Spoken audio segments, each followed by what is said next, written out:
स्वागत है आपका। आप देख रहे हैं स्वदेश खबर। मैं हूं आपके साथ प्रशांत पांडे। हो जाइए तैयार, अगले आधे घंटे आपके स्क्रीन पर आने के लिए तैयार इस वक्त की अहम और बड़ी खबरें। लेकिन सबसे पहले 5 बजे की 5 बड़ी खबरें, जिसके लिए हमारे सहयोगी हैं तैयार।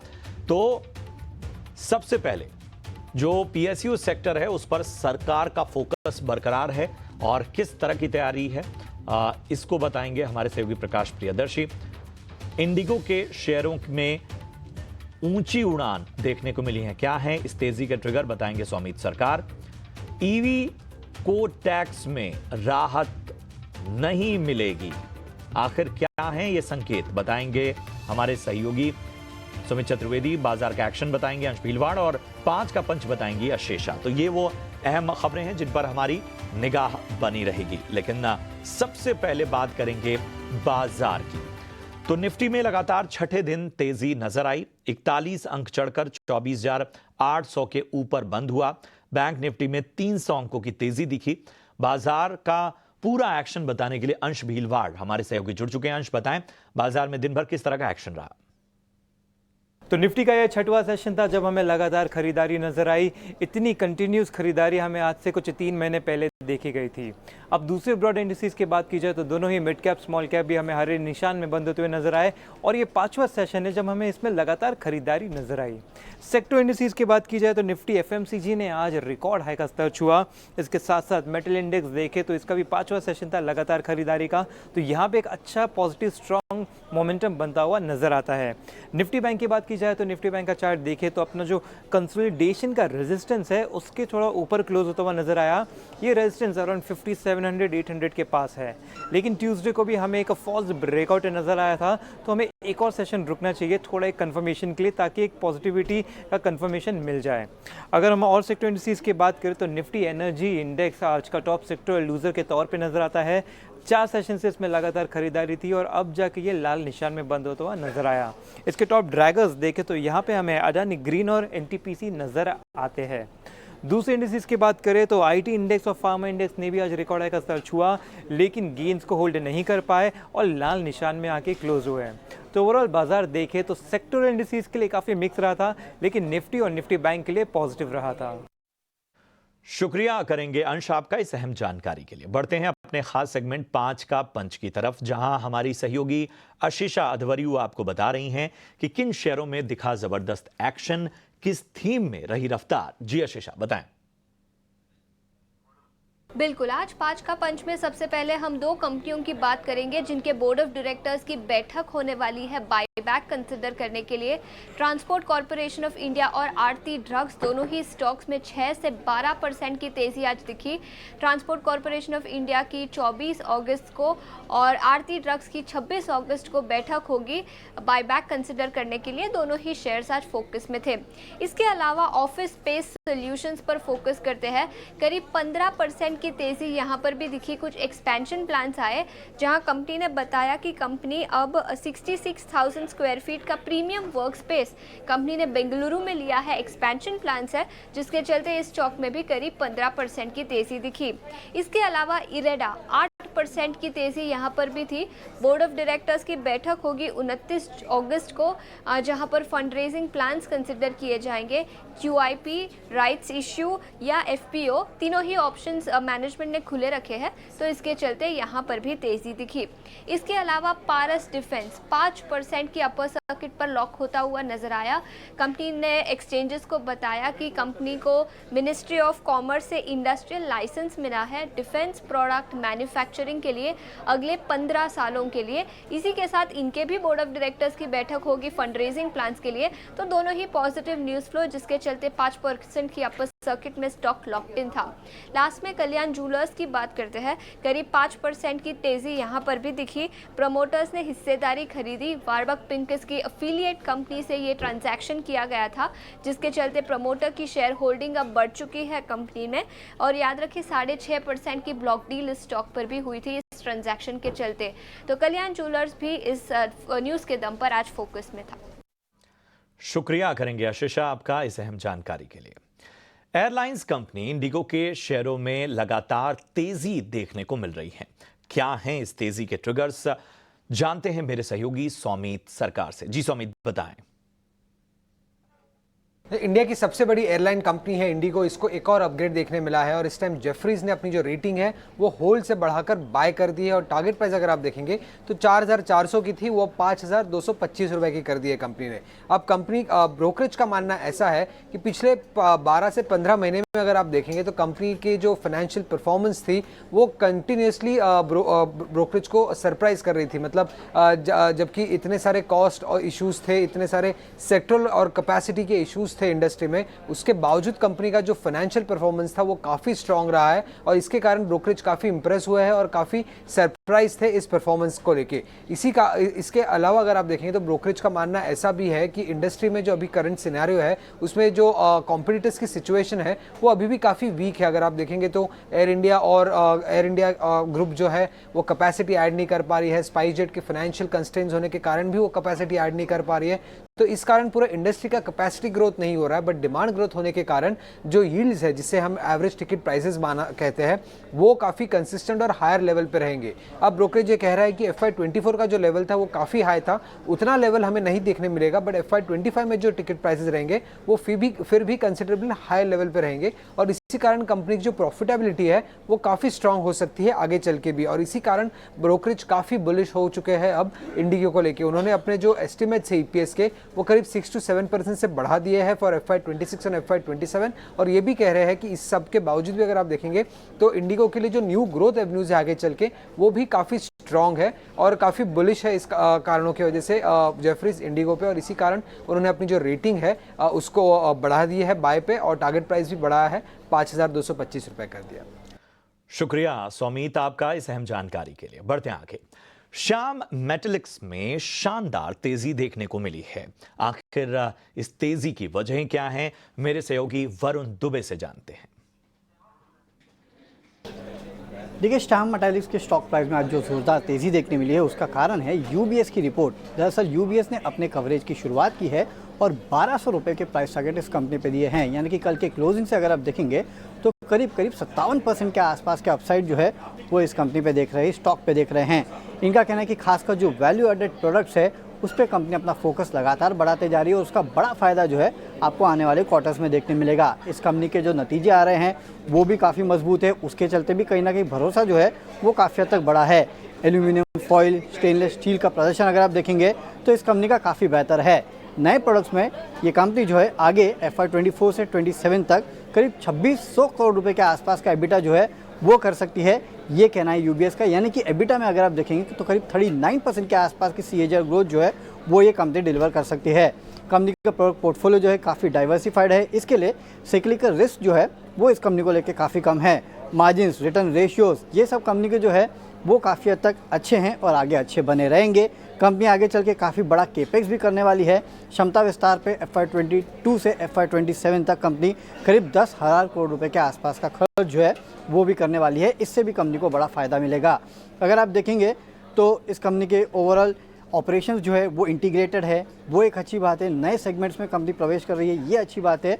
और कंपनी के पास वैसे भी अगर आप देखेंगे तो कैप्टिव पावर है, तो कहीं ना कहीं कॉस्ट कंट्रोल्स जो है वो कंपनी के पास काफ़ी अच्छे, जो कि आगे चल के कंपनी के मार्जिन्स को काफ़ी फ़ायदा पहुंचा सकते हैं। इसके लिए आप देख रहे हैं कि पिछले कुछ समय से स्टॉक प्राइस में अच्छी खासी तेज़ी भी देखने मिल रही है। पिछले एक महीने में करीब 21-22% के आसपास की तेज़ी थी। 2024 में अब तक अगर आप देखेंगे तो करीब 27-28% के आसपास के गेंस इस काउंटर में देखने मिले हैं। IPO से अब तक देखेंगे तो करीब 2-3 गुना काउंटर जो है वो ऑलरेडी हो चुका है। तो लगातार कंपनी का प्रदर्शन अच्छा था और अब यूबीएस की रिपोर्ट आई है जहां पे उन्होंने 1,200 रुपये के प्राइस टारगेट दिए हैं और उसी का इम्पैक्ट आपने देखा, स्टॉक के प्राइस में आज अच्छा उछाल देखने मिला। शुक्रिया करेंगे वरुण आपका इस अहम जानकारी के लिए। बढ़ते हैं आगे। राणे ग्रुप के शेयरों में आज जोरदार तेजी नजर आई। तेजी के ट्रिगर्स क्या हैं और इस बीच इस तेजी को कौन कौन से फैक्टर्स प्रभावित कर रहे हैं, हमारे सहयोगी अभिषेक सत्यव्रतम इसके बारे में पूरी जानकारी दे रहे हैं।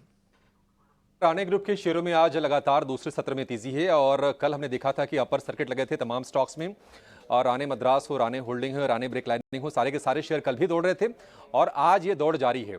राणे मद्रास की बात करें तो लगातार 2 दिनों में करीब 35% के आसपास की रैली आ चुकी है और खबर दरअसल कल ही आ गई थी। दरअसल वोल्वो ग्रुप ने राणे मद्रास और Madras engineering, Chennai based 2 companies हैं, दोनों के साथ करार किया है और करार किया है फॉसिल फ्री कास्टिंग्स इसकी सप्लाई को लेकर फॉसिल फ्री यानी कि ऐसे कंपोनेंट बनाए जाएंगे जिसमें पेट्रोल, डीजल, गैसेस या फिर कोयले का इस्तेमाल नहीं किया जाएगा। तो ये करार किया है। मैन्युफैक्चरिंग में 100% रिन्यूएबल एनर्जी का इस्तेमाल होगा और राणे के साथ फॉसिल फ्री टाई रॉड और लिंकेज डेवलप कर लिया है, ऐसे वोल्वो ग्रुप ने जानकारी दी है। राणे के टाई और रॉड लिंकेजेस से कार्बन एमिशन सालाना 600 टन घट जाएगा। तो ये कुछ बड़ी योजनाएं हैं दरअसल वोल्वो ग्रुप की। Q1 2025 से वोल्वो ट्रक में राणे के कंपोनेंट का इस्तेमाल शुरू कर देगा। अब आपको बता दें कि वोल्वो की पूरी योजना दरअसल है क्या। दरअसल कंपनी का फोकस है रिन्यूएबल एनर्जी के इस्तेमाल से बने प्रोडक्ट को इस्तेमाल करने पर, जिसमें जहरीले जो केमिकल्स हैं या फिर हैजार्डस मटेरियल है उनका इस्तेमाल न किया गया हो, उसको घटाने पर जोर है वोल्वो का। 2040 तक क्लाइमेट न्यूट्रल कंपनी बनने का कंपनी ने लक्ष्य रखा है और 2030 तक यूरोप में जो भी वो ट्रक बेच रहे हैं उसमें जो ईवी ट्रक्स का जो शेयर है उसको बढ़ाकर 50% करने की कंपनी की योजना है। यही नहीं, कंपनी फॉसिल फ्री स्टील साथ ही ट्रांसपोर्टेशन के लिए ईवी ट्रक्स को इस्तेमाल कर रही है और ये भी उसने जानकारी दी है। आपको बता दें कि वोल्वो ग्रुप सालाना $450 मिलियन के फेरस कास्टिंग खरीदता है। तो एक बड़ी योजना है, लॉन्ग टर्म और सस्टेनेबल एनर्जी को लेकर कंपनी की योजना, और उसके तहत ही ये राणे मद्रास के साथ भी कंपनी ने करार किया है। राणे मद्रास के अगर हम शेयर की चाल की बात करें तो आज तो बड़ी तेजी है, हालांकि ऊपरी इस तरह से थोड़ा सा नीचे शेयर जरूर आया है, लेकिन अगर हम एक महीने की बात करें तो गजब की रफ्तार शेयर ने दिखाई है। 66% एक महीने में चला है, 6 महीने में 79%, साल भर में शेयर ये डबल से ज्यादा हुआ है, 116% की रैली दिखाई है। और 5 साल की बात करें तो अपने निवेशकों को अपने पैसे उनके पैसे 6 गुना करके राणे मद्रास के शेयर ने दिए हैं। चलिए बढ़ते हैं अगली खबर की ओर। सरकार नई public sector enterprises sector policy के साथ आगे बढ़ेगी। पीएसयूज में भी सरकार वैल्यू एडिशन और एसेट क्रिएशन को प्राथमिकता दे सकती है। एक्सक्लूसिव खबर पर ज्यादा जानकारी दे रहे हैं प्रकाश प्रियदर्शी। देखिए, सूत्रों के हवाले से हमें एक्सक्लूसिव जानकारी मिल रही है कि सरकार जो new public sector enterprise policy है उसके साथ ही आगे बढ़ेगी और विनिवेश की प्रक्रिया में जो विनिवेश की रणनीति है उसमें बदलाव के बावजूद भी जो new public sector enterprise policy है उसमें कोई बड़े बदलाव नहीं होंगे। सूत्र हमें बता रहे हैं कि इस मसले पर चर्चा हुई है और इसमें कोई बड़े बदलाव नहीं होंगे, क्योंकि जो इंटेंट है उसमें कोई बदलाव नहीं है। सरकार आगे बढ़ना चाहती है, लेकिन क्योंकि कैलिब्रेटेड डिसइन्वेस्टमेंट स्ट्रैटेजी का अप्रोच अपनाया गया है और इसके तहत जो मार्केट कंडीशंस है उसके हिसाब से जो डिसइन्वेस्टमेंट ट्रांजैक्शंस है उसको लेकर सरकार आगे बढ़ेगी। तो जब भी इस तरह की स्थिति बनती है जहां पर किसी पीएसयूज के लिए अगर बेटर कंडीशन है, मार्केट कंडीशन है, उस वक्त ज्यादा वैल्यू मिल सकता है या फिर शेयर होल्डर्स के लिए भी उस वक्त डिसइन्वेस्टमेंट करना सही है, उस अप्रोच के साथ सरकार आगे बढ़ेगी और सिर्फ डिसइन्वेस्टमेंट करने के मकसद से ही किसी पीएसयू का डिसइन्वेस्टमेंट नहीं किया जाएगा। लिहाजा जो इंटेंट है उसमें बदलाव नहीं है और इसको ध्यान में रखते हुए जो न्यू पीएससी पॉलिसी है उसमें भी मेजर चेंजेस की जरूरत नहीं है और इसके साथ ही सरकार आगे बढ़ेगी।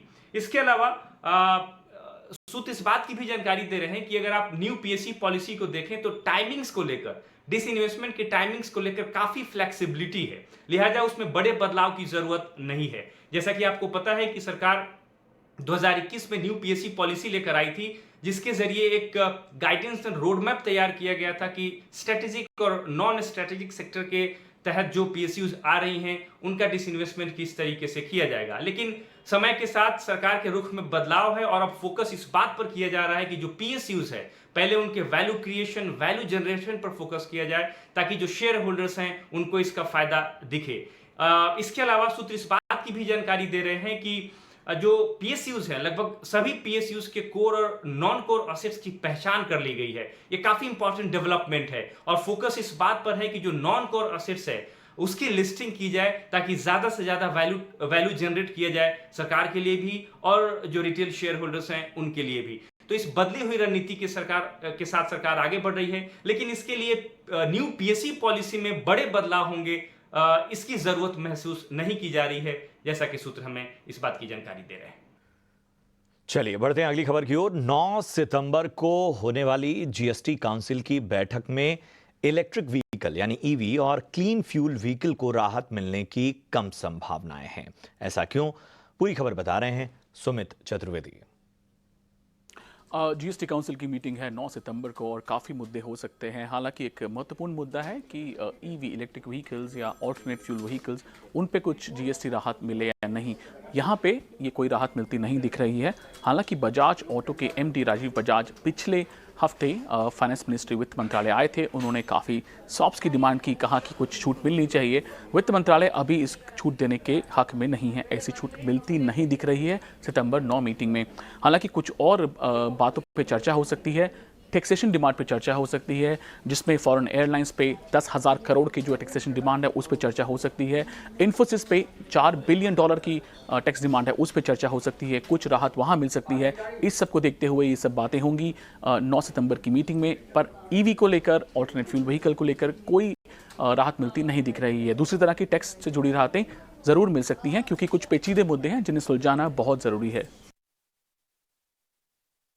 सुमित, आपका इस अहम जानकारी के लिए। चलिए यहां रुकेंगे एक छोटे से ब्रेक के लिए। फौरन हाजिर होते हैं कुछ और अहम खबरों के साथ।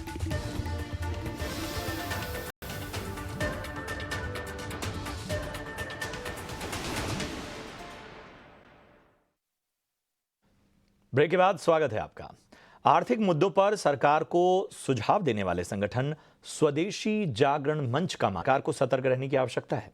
स्वदेशी जागरण मंच के राष्ट्रीय सह संयोजक अश्विनी महाजन के मुताबिक चीन से आने वाले इन्वेस्टमेंट में पारदर्शिता यानी ट्रांसपेरेंसी नहीं है।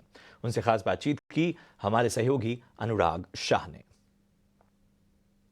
के लिए मौजूद है स्वदेशी जागरण मंच के राष्ट्रीय सह संयोजक अश्विनी महाजन जी। हमसे जुड़ने के लिए बहुत बहुत शुक्रिया। ईटी नाउ स्वदेश को वक्त देने के लिए। मैं आपसे यही समझना चाहूंगा कि जिस तरह से हम देख रहे हैं कि चाइनीज इंपोर्ट में तो बढ़ोतरी हो ही रही है, उस पर आपका एक स्टैंड रहा भी है, और चाइनीज निवेश को लेकर है, उस पर अब आपका क्या स्टैंड है, किस तरह से आप उसको देखते हैं?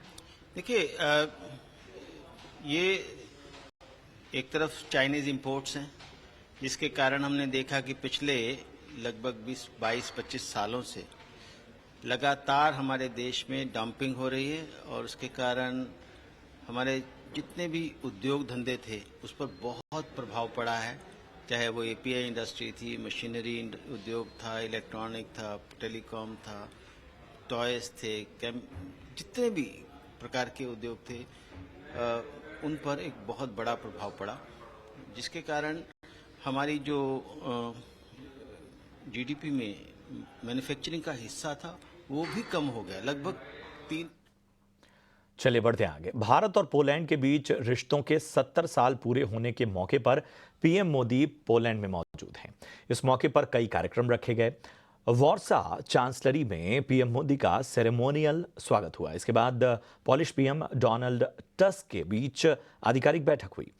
बैठक के बाद साझा प्रेस कॉन्फ्रेंस में दोनों नेताओं ने सहयोग को बढ़ाने की बात कही। पीएम मोदी ने पोलैंड की कंपनी को भारत में आने का न्योता भी दिया। पोलैंड ने भारत के डिफेंस मॉडर्नाइजेशन में हिस्सा लेने की बात कही। वर्कर्स की भलाई के लिए और मोबिलिटी को बढ़ावा देने के लिए दोनों पक्षों के बीच सोशल सिक्योरिटी एग्रीमेंट पर सहमति बनी है। फ्रेंड्स, भारत और पोलैंड अंतर्राष्ट्रीय मंच पर भी करीबी तालमेल के साथ आगे बढ़ रहे हैं। हम दोनों सहमत हैं कि वैश्विक चुनौतियों का सामना करने के लिए संयुक्त राष्ट्र संघ तथा अंतर्राष्ट्रीय संस्थानों में रिफॉर्म वर्तमान समय की मांग है। आतंकवाद हमारे लिए एक बड़ी चुनौती है। मानवता में विश्वास रखने वाले भारत और पोलैंड जैसे देश ऐसे और अधिक सहयोग आवश्यक है। उसी तरह क्लाइमेट चेंज हमारे लिए साझा प्राथमिकता का विषय है। बढ़ते हैं आगे। कोलकाता में ट्रेनी डॉक्टर के रेप मर्डर केस में सुप्रीम कोर्ट की काफी तल्ख टिप्पणी सामने आई है। मामले पर सुप्रीम कोर्ट ने सुनवाई के दौरान कोलकाता पुलिस की भूमिका पर संदेह जताते हुए कहा कि जांच में बड़ी लापरवाही है। सीजेआई डीवाई चंद्रचूड़ ने डॉक्टर से काम पर लौटने की अपील करते हुए अस्पतालों में उनकी सुरक्षा सुनिश्चित करने की बात कही। वहीं सीबीआई ने सुनवाई के दौरान कोर्ट में क्राइम सीन से छेड़छाड़ की बात कही। सीबीआई ने सुप्रीम कोर्ट में कोलकाता के आरजी कर मेडिकल कॉलेज अस्पताल में रेप और मर्डर केस की जांच पर अपनी स्टेटस रिपोर्ट दाखिल कर दी है। मामले पर 5 सितंबर को अगली सुनवाई होगी। हमारे सहयोगी गौरव श्रीवास्तव ने इस मामले में वहां के वरिष्ठ वकील से खास बातचीत की। कोलकाता के आरजी कर मेडिकल कॉलेज में महिला डॉक्टर के साथ हुई हैवानियत के मामले में आज सुप्रीम कोर्ट में दोबारा से सुनवाई हुई और आज सुप्रीम कोर्ट ने कई अहम आदेश और निर्देश जो हैं वो दिए हैं। इस मामले में हमारे साथ फोर्डा के वकील सत्यम हमारे साथ मौजूद हैं। सत्यम जी, ये बताइए कि ये महत्वपूर्ण सुनवाई थी, लेकिन जिस तरीके से पश्चिम बंगाल पुलिस की कार्यशैली को लेकर सवाल उठे हैं, वो उसमें क्या महत्वपूर्ण चीजें थी? देखिए, उस पे तो मिस्टर सिब्बल ने कई बार डिफेंड करने की कोशिश की, लेकिन जब इस बात पे आता है तो मिस्टर सॉलिसिटर ऑलवेज जो है उनका एग्रेसिव मूड रहता है और आज भी वही रहा है। उसमें आज तो उन्होंने टीएमसी के जो नेता हैं जिन्होंने उंगली काटने की भी धमकी दी है, आज उसको भी उन्होंने मेंशन किया। और इस पे जो है मिस्टर सिब्बल का भी ऑब्जेक्शन था कि नहीं, आपके भी नेताओं ने भी इस तरीके की बयानबाजी की, जिसपे सीजीआई का ये कहना है कि इस मैटर को इस तरीके के पॉलिटिसाइज करने से बचें। दूसरा, आज इस मुद्दे पे उन्होंने सबसे बड़ी बात की है, बार बार डॉक्टरों से अपील किया है कि वो जो है अपने काम पे वापस लौटें, जिससे आम जनता को कोई दिक्कत ना हो जो प्रभावित हो रहे हैं इस प्रोटेस्ट से। तीसरा, इन्होंने नेशनल टास्क फोर्स में सारे आरडीए हैं उनको इंक्लूड किया है कि वो अपने सजेशन दें, क्योंकि वो हम फोर्डा का भी था। फोर्डा का दूसरा प्रेयर ये था कि जो 21 डॉक्टर हैं जिनके अगेंस्ट जो है केसेज हुए हैं, एफआईआर हुए हैं कल, वो भी प्रोसीड उस पर भी स्टे किया जाए, जिसपे भी सीजीआई ने कहा कि अगर आप लोग वापस लौटते हैं तो आपके खिलाफ किसी भी तरीके की क्रिमिनल कार्रवाई नहीं होगी। मीनवाइल उन्होंने जो है क्या बोलते हैं, जो भी सारे स्टेट्स को ये डायरेक्ट किया है कि आप आपस में बैठें और जितने भी सरकारी हॉस्पिटल्स हैं उनकी सुरक्षा को जो है निर्धारित करें। और उन्होंने एक डिस्ट्रेस कॉल मैनेजमेंट की भी बात की है कि इसको सुरक्षित किया जाए। और साथ ही साथ आज उन्होंने जो है उनसे कंपनसेशन की बात की है कि जो नेशनल टास्क फोर्स है उसमें ये जो रेप जो विक्टिम है उसको भी जो इस तरीके के जो भी इस तरीके का कोई भी विक्टिम होता है उनको कंपनसेशन दिया जाना चाहिए। इसमें जो है उन्होंने नेक्स्ट हियरिंग रखी 5 सितंबर। ये बताइए कि इस दौरान जब खास करके हमने देखा जस्टिस जेबी पारदीवाला, उन्होंने कहा कि मैंने अपने 30 साल के करियर में नहीं देखा कि इस तरह से सीआरपीसी का पालन किसी भी पुलिस ने ना किया हो। इस तरह की भी टिप्पणियां आई। जांच को लेकर बहुत सारे सवाल थे, क्या कोर्ट संतुष्ट दिखा है अब तक जांच से या नहीं दिखा? देखिए, अभी तक तो जैसा जिस हिसाब से प्रोसीडिंग चल रही है, जिस हिसाब से जो हियरिंग चल रही है, हमें नहीं लगता है कि या आप सब भी देख रहे हैं, अब तो आज हियरिंग लाइव चल रही है, तो जस्टिस पारदीवाला के सवाल देख लें, आप सीजीआई के सवाल देख लें, आप मेहता के सवाल देख लें, तो अभी तक तो संतुष्ट जनक किसी भी तरीके की जो है इनकी इन्वेस्टिगेशन चल नहीं रही है। बाकी आगे देखते हैं क्या होता है। बढ़ते आगे। जम्मू कश्मीर विधानसभा के लिए कांग्रेस और नेशनल कॉन्फ्रेंस ने हाथ मिला लिया है। दोनों पार्टियां साथ मिलकर चुनाव लड़ेंगी। राहुल गांधी से मुलाकात के बाद आज national conference supremo Farooq Abdullah ने इसका ऐलान किया। राज्य की सभी 90 सीटों पर होने वाले चुनाव के लिए दोनों पार्टियों ने सीटों के बंटवारे को आज रात तक फाइनल कर लेने की बात कही। फारूक अब्दुल्ला ने फिर से सत्ता में आने की बात कहते हुए सभी के लिए दरवाजे खुले रखने की बात कही। वहीं सांसद राहुल गांधी ने पार्टी कार्यकर्ताओं से जम्मू कश्मीर को वापस स्पेशल राज्य का दर्जा दिलाने की बात कही। चलिए, इसी के साथ इस बुलेटिन में इतना ही। दीजिए इजाजत। आप देखते रहिए 18 स्वदेश। नमस्कार।